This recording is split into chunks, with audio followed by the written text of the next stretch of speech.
अस्सलाम वालेकुम, welcome to unbox जी। आज की इस वीडियो में हम जिस सेट का रिव्यू करने जा रहे हैं ये इन्फिनिक्स का स्मार्ट 4 है और मेरे पास इस वक्त 2 GB और 32 GB वेरिएंट मौजूद है।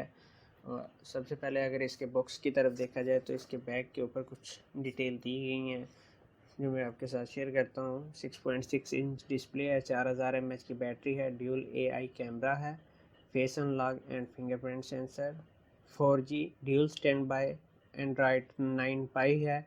और अगर प्रोसेसर की बात की जाए तो इसका प्रोसेसर MT6761 2 GHz का है।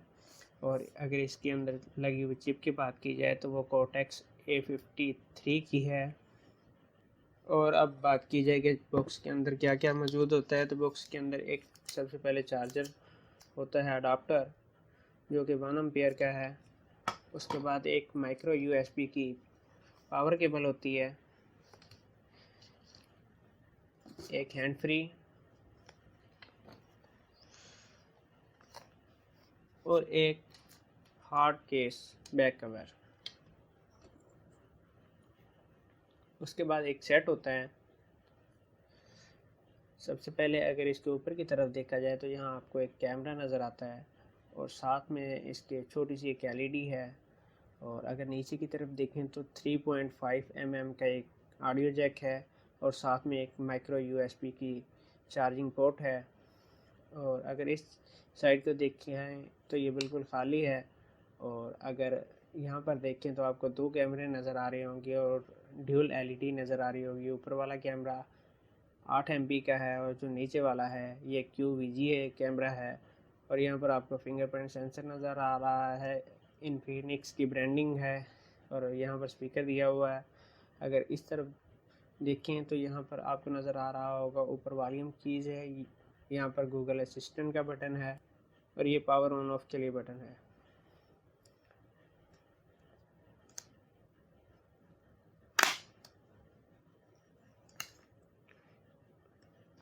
ये मैंने इसकी बैक खोल लिया है। यहाँ पर आप देख सकते हैं कि इसमें नैनो सिम लगती हैं, ये मेमोरी कार्ड और ये आपका फिंगरप्रिंट सेंसर हो गया, ये आपके कैमरे हो गए और 4000 mAh की बैटरी है।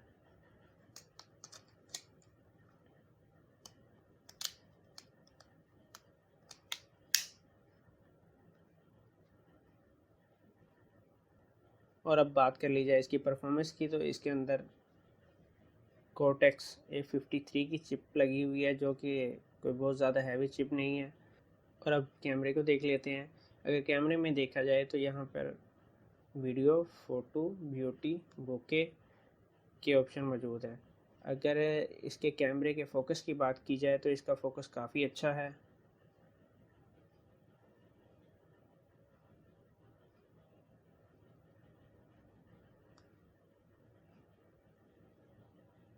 यहाँ पर आप देख सकते हैं इसके फ़ोकस करने की स्पीड दूसरे काफ़ी सेटों से तेज़ है।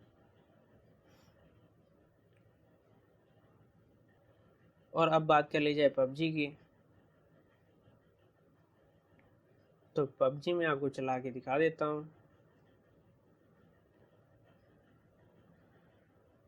पबजी तकरीबन इसमें 1.5 मिनट लगता है पबजी को लोड होने में।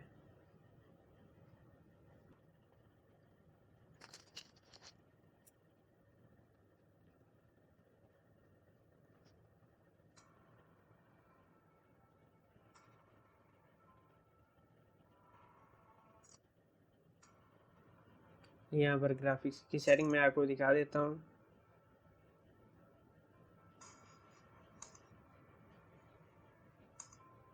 यहाँ पर आप ग्राफिक देख सकते हैं। अगर लो सेलेक्ट करते हैं तो आप स्मूथ या बैलेंस में खेल सकते हैं, HD में जाने का ऑप्शन नहीं है। और अगर मीडियम में जाते हैं तो फिर भी आप बैलेंस स्मूथ में खेल सकते हैं। और ये आप देख सकते हैं। अब बात कर ली जाए इसकी परफॉर्मेंस की, तो पबजी जो मैंने खेली है उस वो अभी आप देख सकते हैं।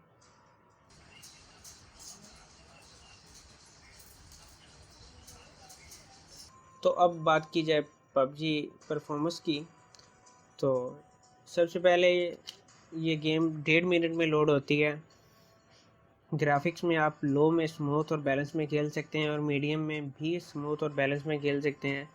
जब ये मैंने गेम खेलना शुरू की तो फ़ोन का टेम्परेचर 34 था और जब 18 मिनट के बाद मैंने चेक किया तो फ़ोन का टेम्परेचर 43 सेंटीग्रेड हो चुका था, जो कि मेरे ख्याल में काफ़ी ज़्यादा है सिर्फ 18 मिनट में। ये रहा पबजी का रिज़ल्ट।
और अब चलते हैं वीडियो रिकॉर्डिंग की तरफ।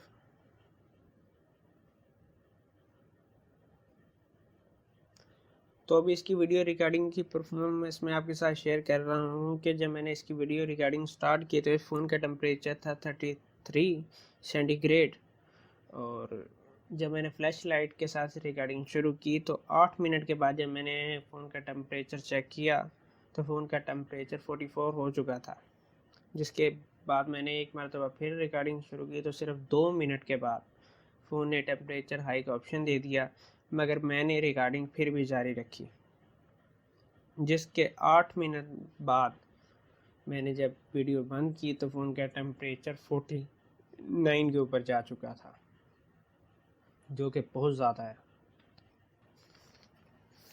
और अब लास्ट में बात कर ली जाए फ़ोन के प्लस पॉइंट की और वीक पॉइंट की। सबसे पहले प्लस पॉइंट की तरफ देखा जाए तो 6.6 इंच का इसका डिस्प्ले है, 2 GB RAM, 32 GB ROM, dual back camera, fingerprint sensor plus face unlock और 4000 mAh की बैटरी। अगर इसके वीक पॉइंट को देखा जाए तो इसके वीक पॉइंट प्लस पॉइंट से भी कहीं ज़्यादा हैं। अगर इसकी पीक प्रॉब्लम देखी जाए तो सबसे पहले आप देखेंगे कि आपको ऊपर की तरफ ऐड नज़र आते हैं, जो कि बहुत ही बुरे लगते हैं। अगर इसके दूसरे वीक पॉइंट की तरफ देखा जाए तो 8 मेगापिक्सल का बैक कैमरा, जो कि इस दौर में बहुत कम है, और इस टाइम जो भी सेट आ रहे हैं वो 13 मेगापिक्सल के कैमरे के साथ आ रहे हैं। इस वजह से ये बैक कैमरा एक वीक पॉइंट है। और अगर बात की जाए फ्रंट कैमरे की तो जो कि तीसरा पॉइंट बनता है, इसका फ्रंट कैमरा सिर्फ 5 मेगापिक्सल का है, जो कि बहुत ही कम है। और इसका जो रिज़ल्ट होता है आप सबको पता है, वो बताने की ज़रूरत ही नहीं है।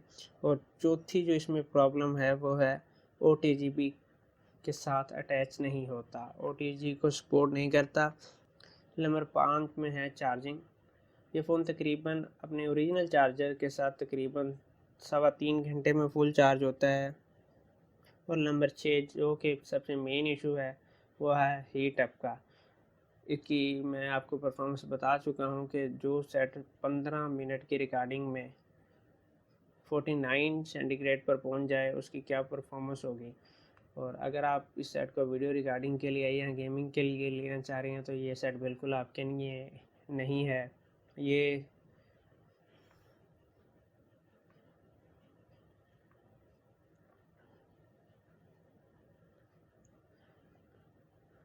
और अगर आप ये सेट वीडियो रिकॉर्डिंग के लिए या गेमिंग के लिए लेना चाह रहे हैं तो ये सेट आपके लिए बिल्कुल नहीं है।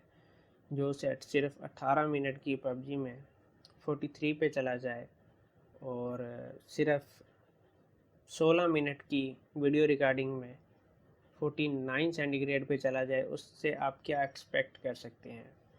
तो मेरे ख्याल में इस फ़ोन पे पैसे ज़ाया मत करें। अगर आप एक आम से बंदे हैं जिसको सिर्फ फेसबुक चलानी होती है या व्हाट्सएप या यूट्यूब, तो ये सेट हैंग नहीं होता। ये सेट आपके लिए तो ज़रूर है, मगर इसमें भी आपको हीटअप इशू काफ़ी ज़्यादा आएगा।